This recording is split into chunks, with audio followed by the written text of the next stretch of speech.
오늘은 화평하게 하는 자, 제 7번째의 행복한 그러한 복에 대해서 우리가 함께 생각을 하고자 합니다.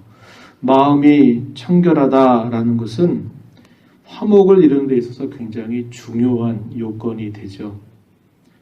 사람의 마음이 겉과 속이 다르다든지 청결하지 못하면 어떤 사람과 화목하기가 어려운 것입니다. 그래서 사람이 솔직하고 진실함이 있고 그럴 때 그런 화목한 데 있어서 굉장히 중요한 그러한 작용을 하게 되는 겁니다. 그래서 이 순서를 주목해서 우리가 보게 되는 거죠. 마음이 청결한 자 다음에 화평하게 하는 자라고 이렇게 이어지고 있음을 우리가 볼 수 있습니다.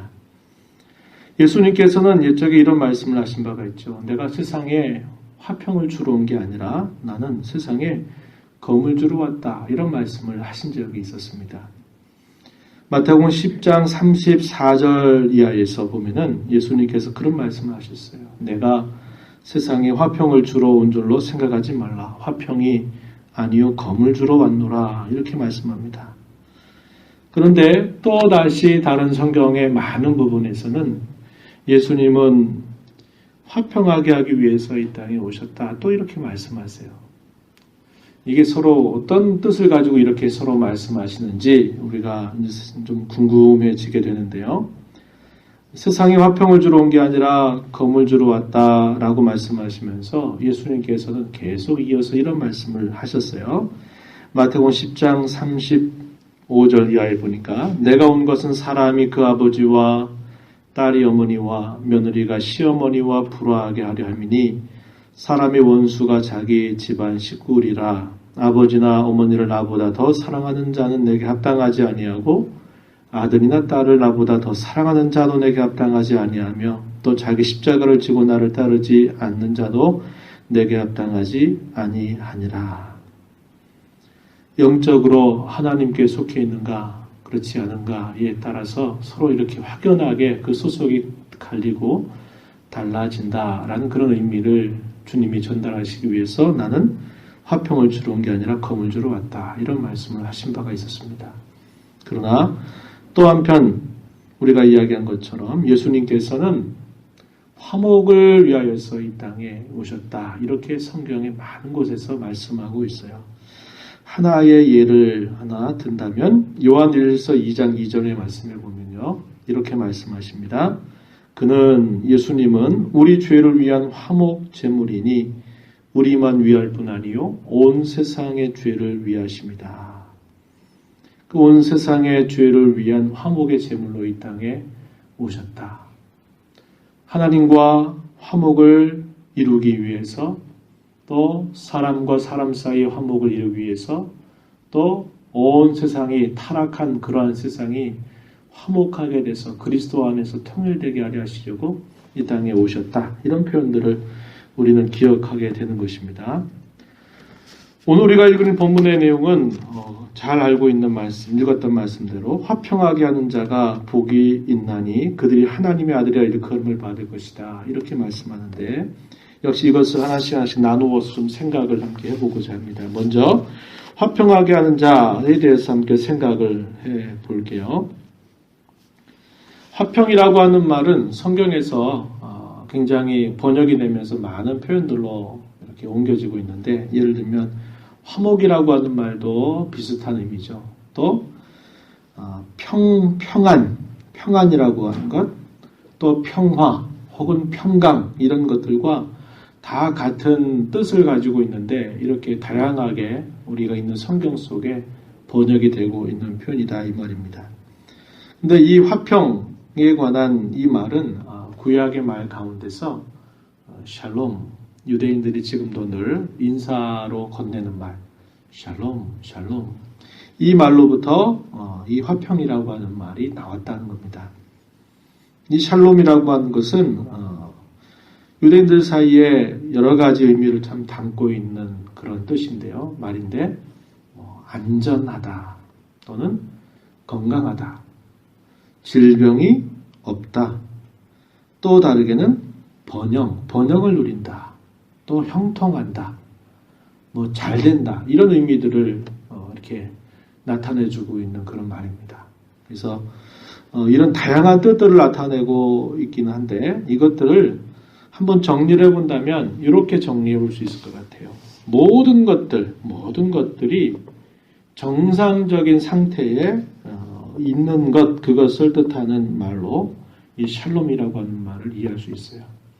사람이 본래 지음받은 대로 그 모습을 그대로 그런 상태에 머물러 있는 것, 사람이 건강함을 잘 유지하고 있는 것, 사람이 잘 되고 있는 것을 유지하고 있는 것, 이런 것들이 다 정상적인 그런 상태죠. 그런데 이런 정상적인 상태에서 이게 어긋나게 되거나 거기에서 벗어나게 될 때 항상 문제가 생기게 된다 이 말이죠.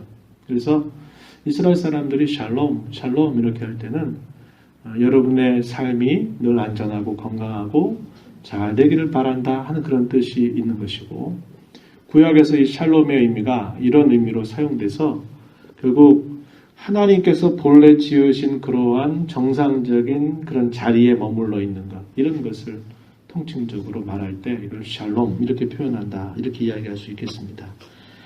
우리가 잘 아는 바와 같이 세상도 왜곡되고 삐뚤어졌고 사람도 왜곡되고 삐뚤어졌죠. 사람과 사람 관계도 깨어져 버리고 말았고 사람과 창조하신 창조 세계도 깨어지게 되고 말았습니다. 이게 뭐 때문에 이렇게 됐죠? 죄로 인한 타락입니다. 하나님을 향해서 반역하고 불신하고 불순종했던 그러한 죄로 인해서 결국은 하나님과 사람과의 정상적인 관계도 깨졌고 사람과 사람 사이의 관계도 깨졌고 사람과 모든 창조 세계의 관계도 다 깨어져 버리게 되고 말았다 하는 것을 우리가 잘 알고 있어요. 그래서 진정한 이러한 샬롬, 진정한 평화 혹은 화평, 이것은 결국 예수님의 구원을 통해서만 회복되는 일이다. 이건 분명히 성경이 우리에게 가르쳐주고 있는 것입니다. 조금 전에 나눈 것처럼 죄와 타락으로 인해서 결국 일어난 모든 만물, 모든 사이사이의 그 비정상적인 이런 상태들은 예수님의 이 구원을 통하지 않고는 결코 해결될 수 없다라는 게 성경이 아주 확고하게 가르쳐주는 내용이에요. 그런데 이러한 화평 혹은 이러한 샬롬을 이루는 데 있어서 예수님께서 구원을 이루시기 위해서 얼마나 큰 대가와 희생을 치르셨는가 하는 것도 성경은 우리에게 분명하게 가르쳐 주고 있는 거예요. 그래서 이런 샬롬은 그저 말로만 인사말로 아유 잘 되기 원해요. 잘 됐으면 좋겠어요. 이렇게만 말해서 이루어지는 게 아니라 정말 그것이 그렇게 되기 위해서는 그리스도의 그 구속의 은혜를 받아야만 되고 주님의 그런 은혜가 아니고서는 이러한 이런 샬롬의 상태를 이룰 수 없다고 하는 거죠. 그래서 성경이 우리에게 분명히 가르쳐주고 있는 부분입니다. 그래서 이런 샬롬 혹은 화평은 하나님께서 일하셔서 우리에게 주신 선물이다 하는 것이고, 성경은 이것에 대해서 하나님 나라의 열매 가운데 이 화평, 화목이 있다 이렇게도 말씀하고요. 또 그것은 동시에 성령께서 일하시면서 맺게 하시는 열매이기도 하다 이렇게 또 가르쳐 주기도 하는 겁니다. 단순히 이런 화목한다, 화평한다라는 이런 것은 그 사람이 본래부터 가지고 있는 기질이나 타고난 그런 어떤 성품에 있는 것을 뜻하는 말이 아님을 우리는 분명히 구별해야 되는데요.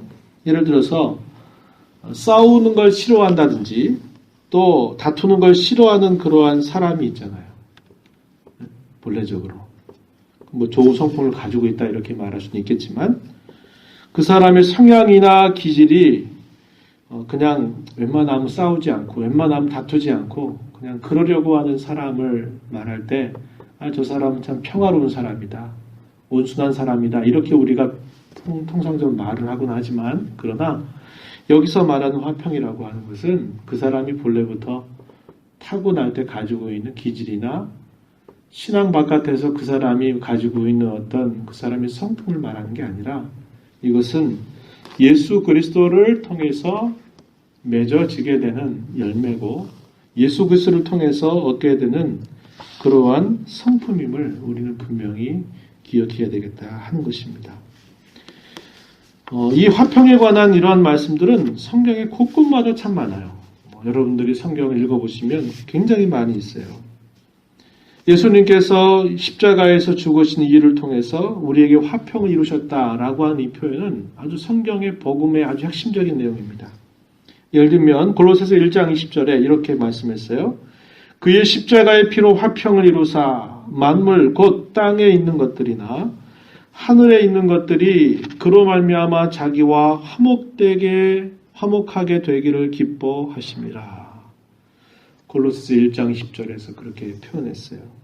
십자가의 피로 화평을 이루셨대요. 만물, 곧 땅에 있는 것이나 하늘에 있는 것들, 그것이 예수님으로 말미암아 자기와 화목하게 되기를 기뻐하셨다. 이렇게 예수님의 행하신 일들에 대해서 표현하고 있는 말씀.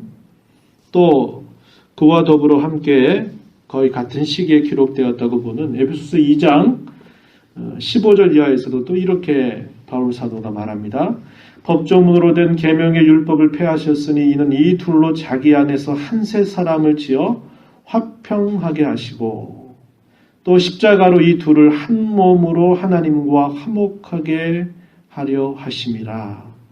원수된 것을 십자가로 소멸하시고 또 오셔서 먼 데 있는 너희에게 평안을 전하시고 가까운 데 있는 자들에게 평안을 전하셨다. 이렇게 말씀합니다.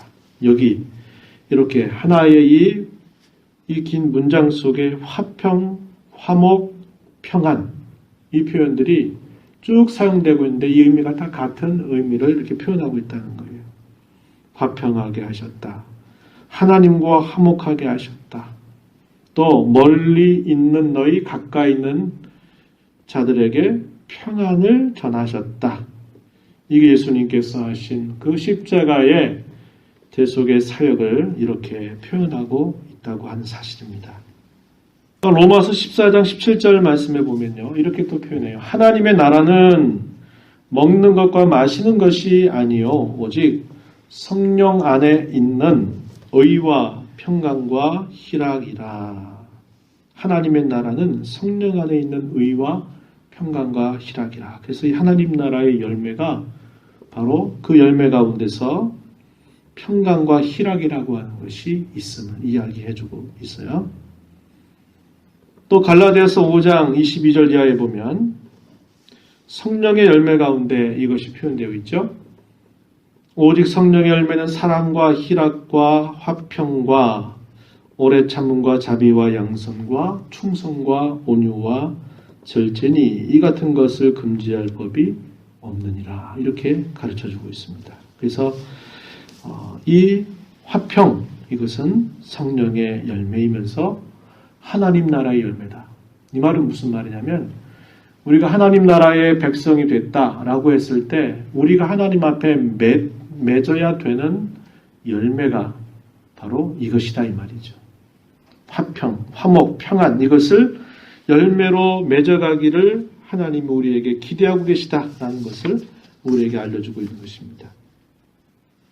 이렇게 화평을 만드는 사람, 사람과 사람 사이의 그 틀어진 관계를 이렇게 화목하게 해주는 그러한 사람, 그러한 사람이야말로 참으로 복된 자들이다. 참 행복한 자들이다. 이렇게 말하고 있는 겁니다. 이것도 역시 구원받은 사람만이 할 수 있는 열매다. 이게 팔복에 있는 모든 내용들이 다 똑같습니다.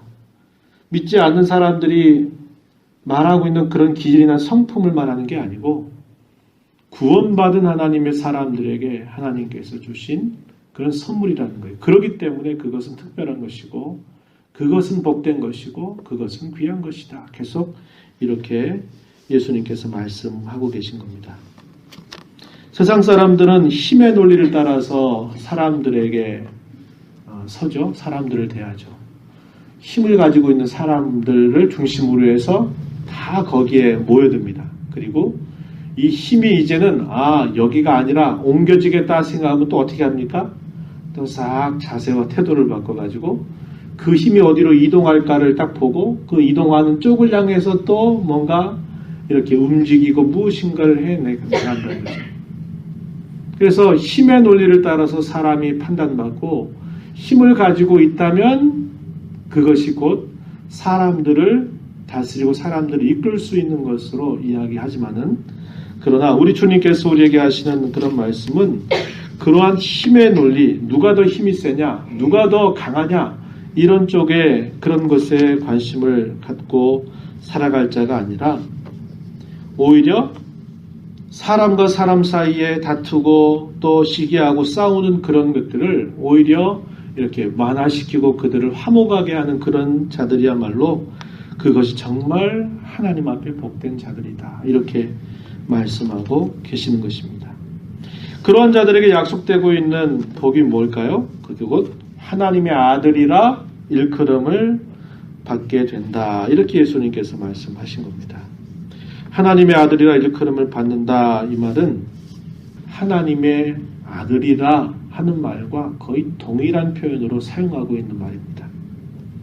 여기 일컬음을 받는다라고 하는 이 말의 의미는 그것에 합당한 존재가 된다. 그런 의미를 뜻하는 말입니다. 하나님의 아들이라 일컬음을 받는다. 이 말은 하나님의 아들에 합당한 그러한 존재가 된다라고 말하는 것과 같은 뜻이에요. 왜 그렇습니까? 하나님의 아들이신 예수 그리스도께서 이 땅에 오셔서 그 일하신 거잖아요. 그죠?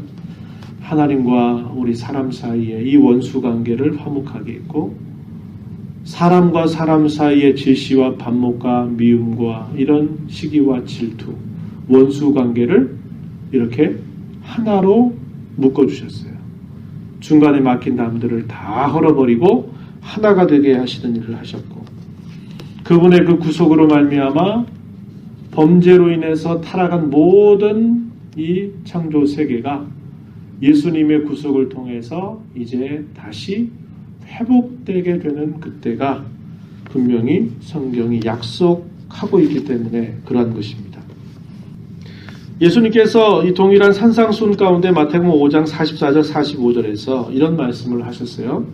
나는 너에게 이르노니 너희 원수를 사랑하며 너희를 박해하는 자를 위하여 기도하라. 이같이 한즉 하늘에 계신 너희 아버지의 아들이 되리니 이는 하나님이 그의 해를 악인과 선인에게 비추시며 비를 의로운 자와 불의한 자에게 내려주심이라. 이렇게 말씀합니다. 이같이 한즉 하늘에 계신 너희 아버지의 아들이 된다. 이렇게 말씀하고 있다는 거예요. 그에 매여 원수를 사랑하고 너희를 박해하는 자를 위해서 기도하는 것. 이러한 자가 하늘에 계신 너희 아버지의 아들이 된다. 이렇게 표현하고 있는 겁니다. 자, 이러한 내용들을 좀 우리가 몇 가지로 적용을 해볼 수 있겠어요. 3가지 정도를 적용을 해보고 또 함께 기도하는 시간을 갖기를 원하는데 어떻게 우리가 화평하게 하는 자로서 어떻게 살아가야 될까 3가지를 생각해 볼 수 있어요. 첫 번째는 뭐냐면 하나님과 화목하기를 언제나 힘쓰자는 겁니다. 하나님과 화목하기를 힘쓰자라는 거예요. 이것이야말로 가장 중요하고 가장 근본적인 그러한 것임을 우리는 알 수 있어요. 고린도후서 5장 10절 말씀에 이렇게 말합니다. 그러므로 우리가 그리스도를 대신하여 사신이 되어 하나님이 우리를 통하여 너희를 권면하시는 것 같이 그리스도를 대신하여 간청하노니 너희는 하나님과 화목하라. 너희는 하나님과 화목하라. 이렇게 말했어요. 간청한다고 이렇게 말하면서 하나님과 화목하라고 이렇게 이야기해주고 있다는 겁니다. 이것이 우리의 모든 인생에서도 가장 중요한 부분이 되는 것입니다. 그렇죠? 하나님과 화목한 것. 어떻게 하나님과 화목할까요? 하나님을 가까이 하는 거죠. 구원의 하나님, 우리의 복이 되시는 하나님을 떠나는 것이 결국 심판이요 화와 저주가 된다면 오직 구원의 하나님, 복되신 하나님과 함께하는 것, 가까이 하는 것, 그것이 바로 화목된 삶이라는 겁니다. 어떻게 될까요? 죄악을 지었을 때 그 죄에 대해서 진실하게 하나님 앞에 돌이키고 회개하고 또 돌이켜 살도록 몸부림치면서 애써 살아가는 삶이죠. 그분께서 우리에게 주시는 그분의 말씀을 깊이 듣고 그 말씀을 통해서 하나님의 뜻을 발견하고 그 뜻에 우리의 마음의 중심을 쏟고 거기에 우리의 마음을 드리는 자세를 갖는 것, 이런 것들이 하나님과 화목한 그러한 삶을 살아가는 모습이 될 것이다 하는 겁니다. 불신자들 중에서도 우리가 이런 일들을 세상 살면서 많이 보잖아요. 믿지 않는 사람인데 늘 평안한 것 같고 늘 잘 되는 것 같고 늘 번영하는 것 같고 이렇게 보이는 사람들이 있다 이 말이에요. 이것은 우리 시대만 보는 게 아니고 앞서서 하나님을 섬기고 사랑했던 많은 우리 선배들이, 신앙의 선배들도 이런 일들을 볼 때마다 마음이 상했던 거예요. 시편에 그런 표현들이 참 많이 나오잖아요. 행악자로 인해서 너희 불평하지 말아라.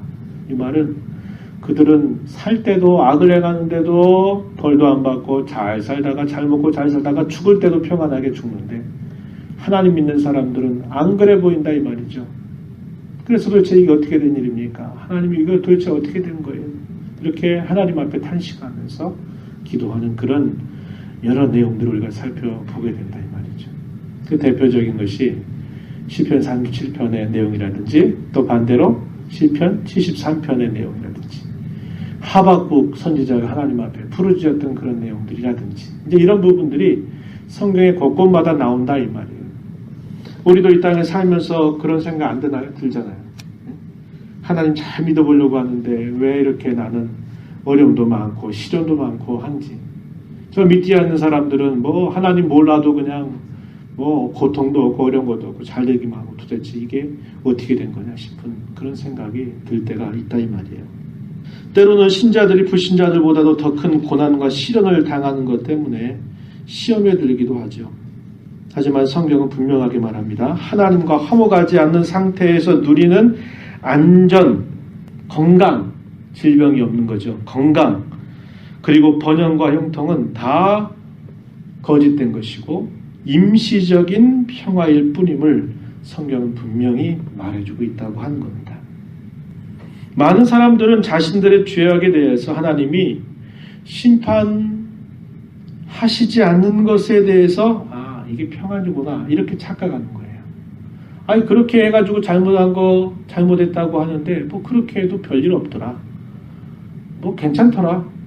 안전하더라. 내 삶이 어려움 가운데 안 빠지더라. 이런 생각을 가지고서 그걸 마치 하나의 평안인 것처럼 착각하는 경우들이 많다는 거예요.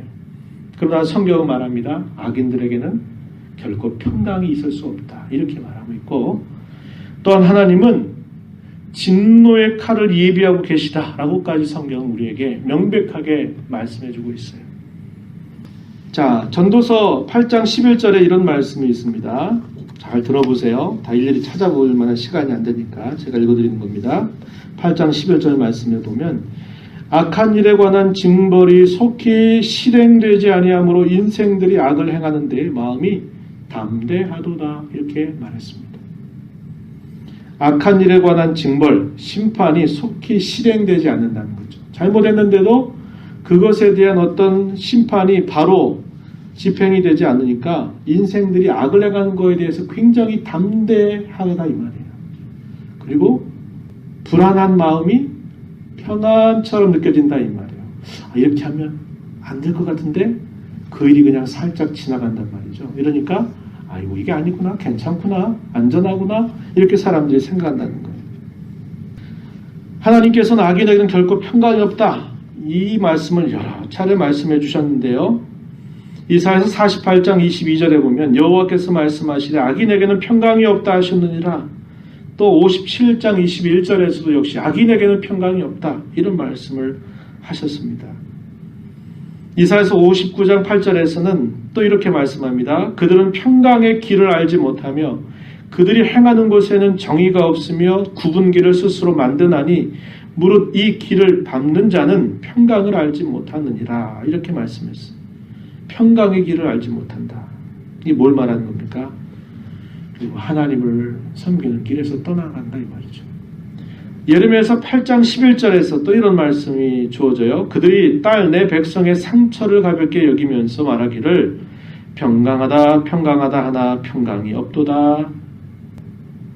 15절에서는 우리가 평강을 바라나 좋은 것이 없으며 고침을 입을 때를 바라나 놀라운 뿐이로다. 이렇게 말하는 겁니다. 옛 이스라엘, 북쪽 이스라엘 나라가 멸망하게 되는 그 즈음, 그리고 또 후대에 유다 나라가 멸망하게 될 즈음에 선지자들이 얼마나 많습니까? 선지자들이 많은데 거짓된 선지자들이 계속 들려주는 말이 뭐냐면 어떠하냐? 지금 우리가 형편이 어떠하냐? 이렇게 왕이 물으면 이 거짓된 선지자들이 왕에 편들기 위해서 뭐라고 말하냐면 예, 우리나라는 화평합니다. 번영할 겁니다. 평강할 겁니다. 하나님이 함께 하시니 걱정 없습니다. 괜찮아요. 잘 될 겁니다. 이렇게 말하면서 안전하다, 괜찮다, 평강하다 말하지만 뭐가 없다고요? 평강이 없다. 이렇게 말씀하고 있는 거예요. 왜 그럴까요? 겉으로는 아무런 문제가 없는 거죠. 아무런 문제가 없어요. 그런데 뭐가 지금 문제라는 거예요? 하나님과 화목한 길에서 벗어나 있는 그들의 모습을 이야기하는 거예요. 겉으로는 문제가 없으니까 평강하다 이렇게 말하고 하는 것이 들려지는 거예요. 치리자들의 귀에 들리고 백성들의 귀에 들리는 거예요. 근데 그 평강이 언제 갑니까? 오래 못 가요. 결국 북이스라엘 나라는 아수르에 의해서, 남유다 나라는 바벨론에 의해서 처참하게 역사 심판을 당하게 되는 그런 일을 겪었다 이 말이죠. 하나님은 이렇게 말씀하셨어요. 시편 7편 11절 이하에 보면요. 하나님은 의로우신 재판장이시며 매일 분노하신 하나님이시로다. 사람이 회개하지 아니하면 그가 그의 칼을 가시며 그의 활을 이미 당기어 예비하셨도다. 죽일 도구를 또한 예비하시며 그가 만든 화살은 불화살들이로다. 이렇게 말하는 겁니다. 이런 거예요. 자기는 지금 못 보는 겁니다. 근데 하나님이 지금 진노의 칼을 지금 들고 여기서 머리 위에서 그렇게 지금 이러고 있다 이 말이에요. 근데 그들은 뭐라고 하냐면 잘못했는데도 하나님이 벌 안 주시는 거 보니까 괜찮네, 괜찮다, 평안하다, 문제없다 이렇게 하는 거예요. 그러다 하나님께서 일순간에 어떤 일을 하나님이 어떤 예를 들어서 쉽게 어떤 하나의 단추를 살짝 건드시면 어떻게 됩니까?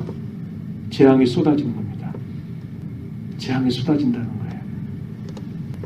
시편 107편에 이런 말씀을 했어요. 10절 이하에 사람이 흑암과 사망의 그늘에 앉으며 곤고와 쇠사슬에 매임은 하나님의 말씀을 거역하며 지존자의 뜻을 멸시함이라 이렇게 말합니다.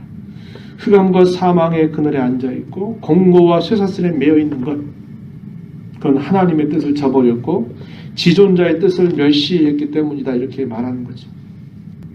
하나님은 자연이라고 하는 큰 환경을 건드려가지고 사람들의 그 죄악에 대하여서 하나님이 마치 아까 이야기했듯이 하나님이 진노의 기계를 그들 위에다 이렇게 두고 스위치 하나만 살짝 건들면 그것이 쏟아지는데 그게 평상시에 없으니까 다 담대하지만 그런 하나님이 그 한 자 살짝 스위치 살짝 건드는 순간 그 하나님의 진노가 쏟아져 버린다는 거예요.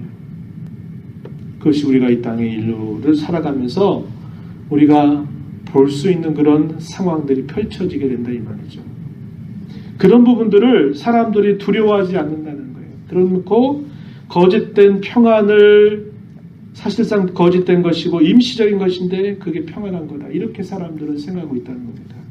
뭐가 문제인가요? 하나님과 화목을 그들이 무시하고 멸시하기 때문에 그것이 문제라는 것입니다.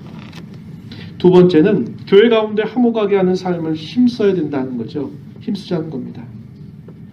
모든 사람들과 더불어 화평함을 따르지 않는다면 주님을 보지 못한다고 성경이 우리에게 가르쳐주고 있어요. 히브리서 12장 14절에서 모든 사람과 더불어 화평함과 거룩함을 따르라. 이것이 없이는 아무도 주를 보지 못할 것이다. 이렇게 분명하게 말씀합니다. 모든 사람과 더불어 화평함과 거룩함을 따르라. 이렇게 주님은 말씀하셨어요. 먼저는 어떻게 합니까? 함께 그리스도의 몸된 지체로 부름받은 성도와 성도들 사이에 이런 화목을 만들어 가야 된다는 거예요. 더 나아가서는 믿지 않는 사람들에 관하여서도 우리 예수 믿는 사람들은 그들과도 화평을 이루도록 해야 된다는 겁니다. 그런데 이런 화평을 이루기 위해서는 그냥 되는 게 아니고 뭐가 있어야 되냐면 수고를 혹은 고통을 동반하는 희생이 있지 않고는 안 된다 이 말이죠. 우리의 자아를 꺾고 우리의 그 옛사람의 어떤 습성들을 내리누르지 않고 우리가 무엇인가를 감수하지 않는다면 그건 저절로 이루어지는 게 아니라는 거예요. 마치 무엇처럼 예수님께서 우리와 하나님 사이에 사람과 사람 사이에 화목하시게 하기 위해서 그분의 목숨을 친히 내어주셨던 그 값비싼 희생을 통해서 우리에게 이런 화목을 선물로 주신 것처럼 우리가 이 땅에서 교회 안에서 성도와 성도 사이에 믿지 않는 세상 사람들과의 관계 속에서 이렇게 화목하게 하는 삶을 살아가려면 그런 고통을 감내하고 희생을 감내해야만 된다 이 말이죠. 그것 없이 저절로 그냥 되지 않는다라고 우리에게 알려주고 있는 것입니다. 성경 우리에게 누누이 이 사실에 관하여 아주 힘써 강조하고 있습니다. 로마서 12장 18절 이하에 보면 할 수 있거든 너희로서는 모든 사람과 더불어 화목하라 이렇게 명령하고 계시고요. 예수님께서 십자가를 지시기 전에 소위 대제사장적인 그런 기도를 올리실 때 이렇게 예수님은 기도하셨습니다. 아버지여 아버지께서 내 안에 내가 아버지 안에 있는 것 같이 그들도 다 하나가 되어 우리 안에 있게 하사 세상으로 아버지께서 나를 보내신 것을 믿게 하옵소서. 예수님 이렇게 기도하셨어요. 또한 고린도 후서 5장 18절 19절 말씀에 보면 또 이런 말씀을 우리가 보는데요.